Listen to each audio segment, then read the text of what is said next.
We bless your name, Father. We bless your name, Jesus. We bless your name, O Holy Spirit, as we welcome you in our midst.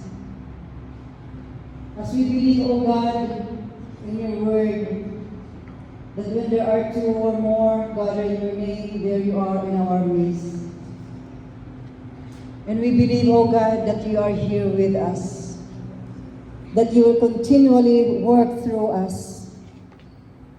Here we are, your servants and your people, gathered around this place as we unite our spirit, as we church declare and say in the name of the Father, the Son, the Holy Spirit. Amen. Father God in heaven, Yahweh El Shaddai, once again, we thank you for this wonderful day. Thank you for the very breath that we have today, that this breath of life will continue to praise you, to worship you, and to magnify your holy name. For you are worthy to receive glory, praises, thanksgiving, and adoration. For you alone, our King, our Lord, our Savior, our Redeemer.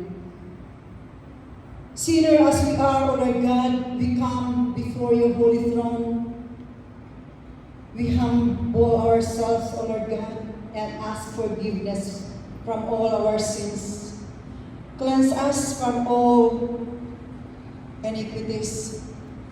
Wash away all our transgression, O Lord God.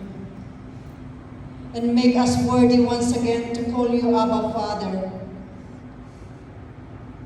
Truly indeed, your Son, Jesus Christ, who offered himself as a living sacrifice to save us and to redeem us from all our sins, from all our unrighteousness. Thank you for his blood that cleanses each one of us.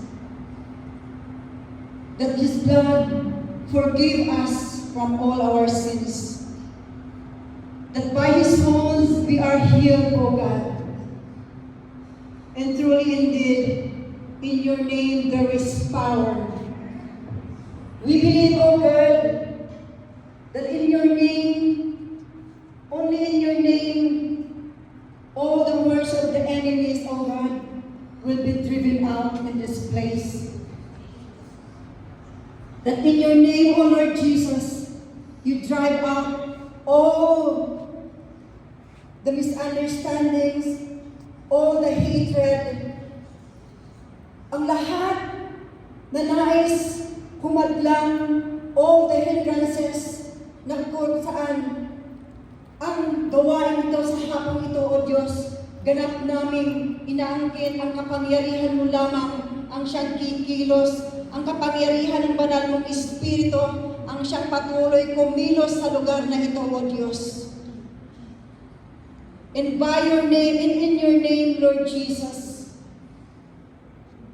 tanggalin niyo ang lahat ng mga alinlangan sa aming mga puso, sa aming mga kaisipan, sa lahat ng mga dumalo sa hapong ito na may mga kaguluhan sa kaisipan, ang may mga bagabag sa kanilang mga kalooban, ito'y tanggapin mo at ito'y linisin mo. Ang lugar na ito, palibutan mo ng libo-libong maputing anghel sa pangalan ni Jesus. And let the power of your Holy Spirit move in this place. And let the blood of Jesus cover this place. And let your thousands of your good angels, O Lord God, will surround this place, O Lord God, upang sa gayon, ang iyong gawain, ang siyang, O Lord God, ang pangalan mo, ang siyang patuloy maitataas, ang pangalan mo, ang siyang mapararangalan, at ang salita mo, O Diyos, ang siyang aming mapapakinggan sa hapong ito. Dalangin po namin, Panginoon, ang iyong katagumpayan, dahil tunay nga po, the battle is yours and the victory is ours. We declare and we believe, O Lord God, that this place is sealed by the blood of Jesus, na ang lahat ng aming gagawin sa buong hapon na ito ay maging matagumpay at tunay nga po na kami po ay mananagumpay by the blood of Jesus. Amen and amen.